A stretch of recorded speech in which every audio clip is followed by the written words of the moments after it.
kita lanjutkan Pak Samsi. Pak, nah kan boleh dikatakan kelandaian kemarin tidak seperti tahun yang lalu, ya. Jadi astungkara lah kita. Nah, saya ingin ketahui kemarin kan ada ini juga di lapangan atau ditemukan adalah sedikit yang nakal nih, mencoba mengakali kalau bahasa kita ya. Ada temuan travel bodong, kemudian ada yang tetap sudah tahu sebetulnya dilarang tapi coba-coba lagi, siapa tahu bisa lolos. Nah, ini gimana kalau Pak Samsi melihat bagaimana sesungguhnya yang terjadi? Iya, kita hidup berbanyak ini pastilah ada yang coba-coba, ada yang melihat, ada juga mungkin dengan alasan karena harus terburu-buru dan sebagainya.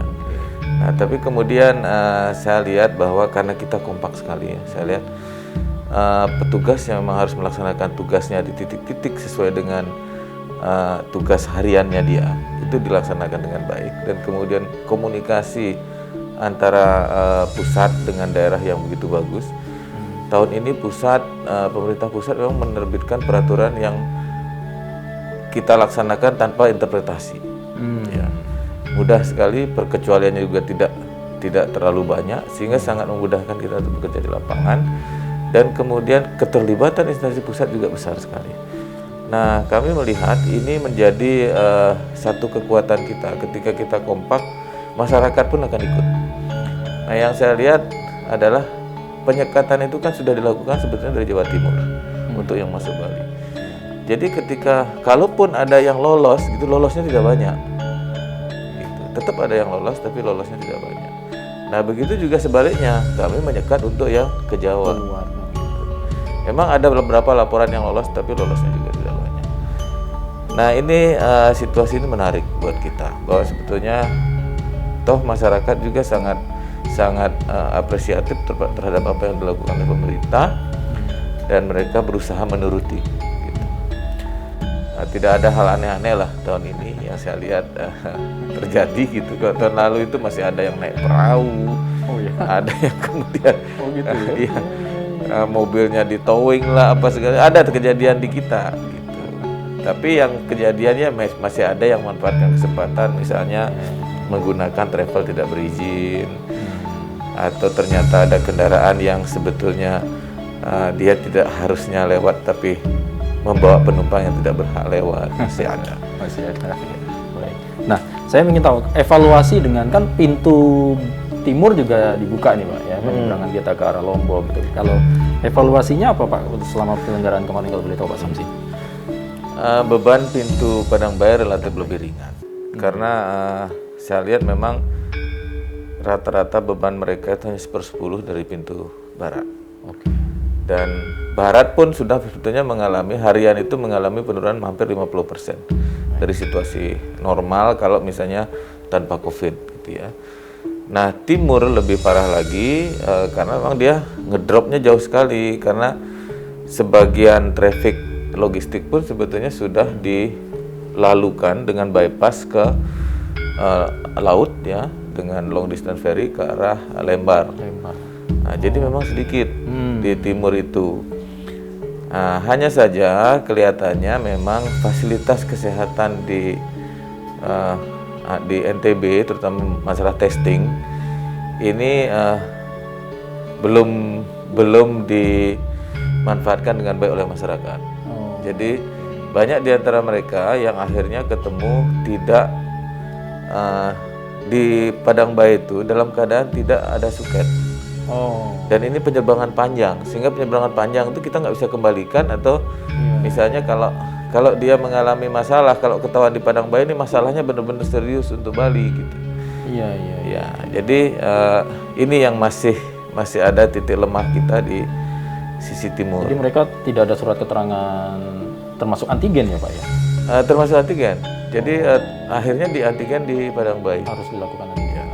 Tapi toh mereka juga mandiri gitu akhirnya. Jadi kelihatannya sebetulnya masih ada usaha, mungkin karena ketersediaan rapid antigen juga tidak terlalu banyak di sana. Nah, sehingga mereka cenderung untuk lolos nanti di Padang Bayi aja. Tapi yang dikhawatirkan itu kan kalau positif di Padang Bayi, nah ini yang akan sulit kita. Iya. Tapi kemarin yang Soekarno nggak ada ya Pak ya? Nggak ada. Tahun ini bagus. Jadi sepertinya masyarakat juga sudah tahu, udah mulai merasakan gitu ya. Astungkare. Baik. Nah, kalau Mengwi sendiri apa yang menarik, Pak?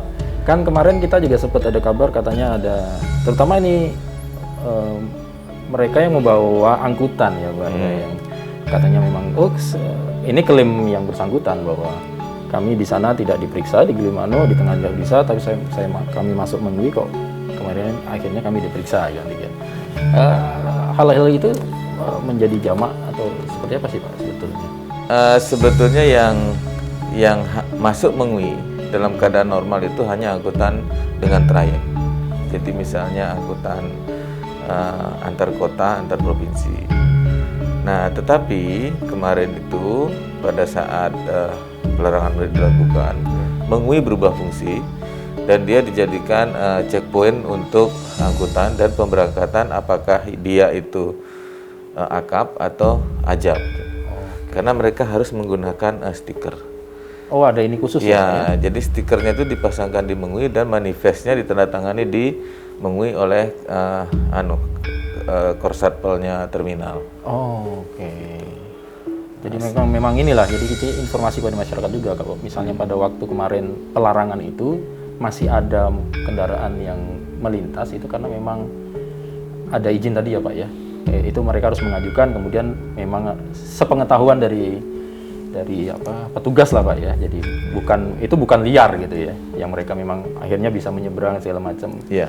Sesuai dengan ketentuan siapa yang boleh mudik, siapa yang boleh melakukan perjalanan gitu ya, Pak ya. Nah, ini informasi kepada masyarakat juga karena kemarin banyak nanya juga, lo kenapa kok masih ada? Wah, ternyata memang salah satunya contohnya stiker itu ya, Pak ya. Iya, yang tidak berstiker nanti kedapatan di terakhir ya. Suruh putar balik. Suruh putar balik, jangan sampai kejauhan gitu. Baik. Ya. Baik, Pak Samsi, apa yang ingin disampaikan ya? Mungkin ini kan masih sebetulnya ya akhir bulan selesai tanggal 24 Mei ini ya, Pak. Nah, mungkin sebagai kepala dinas perhubungan melihat kemarin kerja kerasnya 1 bulan dari tanggal 24 tahun lalu dengan situasi dan kondisi yang sekarang astungkare relatif baik. Nah, apa poin-poin penting, kemudian apa yang disampaikan kepada pihak-pihak terkait dan juga masyarakat tentunya, Pak Samsi. Silakan, Pak. Baik, jadi kalau kita lihat perbedaan selisih antara yang mudik ya atau yang keluar Bali dengan ke dalam Bali pada tahun ini itu yang keluar itu sekitar 132.000.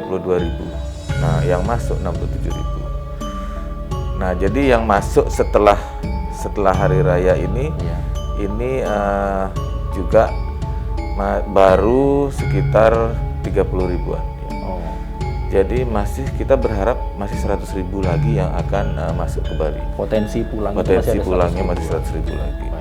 Nah, kami lihat kalau ini terjadi di dalam beberapa hari, ya akan ada misalnya sampai kalau hitungan tanggal 24, tekanan kita double. Jadi tekanan di Gilimanuk akan double. Nah, ini kalau perkiraan skenario-nya ternyata mereka memilih 24 ini dengan ketetapan pastinya, ketetapan aturannya jelas. Berikutnya kita belum dapat kejelasan seperti apa sih sebetulnya skenario berikutnya. Apakah terjadi pengembalian, katakan misalnya nanti rapidnya mungkin lebih panjang atau apa. Yang jelas sekarang masa rapid pendek. Kalau mereka menggunakan itu, maka perkiraan per hari itu sekitar 15.000 akan melewati Gilimanuk Ketapang. Nah, kalau misalnya ini mengalir secara normal dengan rata-rata 18.000, sekitar 8.000 orang per hari, maka kita akan membutuhkan kehati-hatian sampai dengan kurang lebih 13 atau 14 hari mendatang. Jadi mesti standby untuk 13 atau 14 hari ini. 2 mingguan ya, Pak? 2 mingguan. Nah, kami sebetulnya sudah melihat bahwa masyarakat pengguna jasa pelabuhan, pengguna jasa transportasi, kemudian stakeholders kita, masyarakat Bali sendiri, ya baik yang sekarang ada di Jawa maupun yang ada di Bali, sudah sangat membanggakan. kesadarannya, kemudian bagaimana mengantisipasi COVID ini. Dan mudah-mudahan ini bertahan terus sehingga kita tidak ada kenaikan yang berarti ya Signifikan ya Pak ya. dalam beberapa minggu ini. Iya. Jadi saya kira itu. Jadi ini apresiasi juga lah ya kepada masyarakat gitu ya. Terutama juga para petugas kemarin yang tadi dinyatakan bahwa memang sinergitas ini berjalan sesuai dengan perencanaan dan saling mendukung. Nah ini salah satu keberhasilan juga boleh dikatakan ya Pak ya. Tetap saja kita berharap mudah-mudahan tidak ada terjadi lonjakan. Yang pasti memang proses pengetatan protokol kesehatan dan juga arus mudik dan balik ini sebetulnya secara teknis sampai dengan 24 Mei ya Pak ya. Tapi ini kemungkinan akan ada perpanjangan 2 minggu, tapi tentunya tetap yang pasti antigen itu pasti akan diperiksa ya Pak ya. Syarat ya Pak ya kalau masuk ke Bali tetap menggunakan ya Pak ya. Iya, sebetulnya syaratnya adalah antigen, tapi mereka boleh memilih jinus kalau mau. Oh ada jinus juga sih ya. Hanya jinus ini sangat sensitif. Jadi kalau kita salah menggunakan jinus, artinya makan dulu atau merokok sebelumnya akan terdetek positif. Akhirnya harus antigen juga. Gitu. Oke. Ini tersedia Pak di misalnya di Gilimanuk? Ada, di Gilimanuk ada, di Cekik pun ada. Oh. Jadi masyarakat bisa menggunakan itu ya Pak bisa ya? menggunakan tes itu. Baik. Terima kasih Pak Gede Samsi. Terima kasih. Kepala Dinas Perhubungan Provinsi Bali. Salam sehat dari kami. Selamat bertugas Pak. Salam kami untuk apresiasi kami juga buat teman-teman perhubungan dan semua yang terlibat kemarin. Astungkare proses mudah-mudahan seterusnya nanti proses dalam arus balik dan mudik Lebaran kali ini secara umum relatifly traffic perjalanan baik dan tidak ada kendala yang sangat berarti atau masyarakat juga bisa dilayani dengan baik. Sekali lagi terima kasih, salam sehat Pak. Terima kasih Mas. Ya. Saudara jangan kemana-mana, nanti kita akan lanjutkan Sapa Redaksi on Location. Setelah ini saya akan menjumpai petugas Satgas COVID Provinsi Bali. Kita ingin mengetahui bagaimana antisipasi dari Satgas COVID apabila arus balik ini ada potensi-potensi apa dan apa yang akan mereka lakukan agar Bali tetap tidak terjadi peningkatan yang signifikan terhadap COVID-19. Untuk itu jangan kemana-mana, tetap dalam Sapa Redaksi on Location.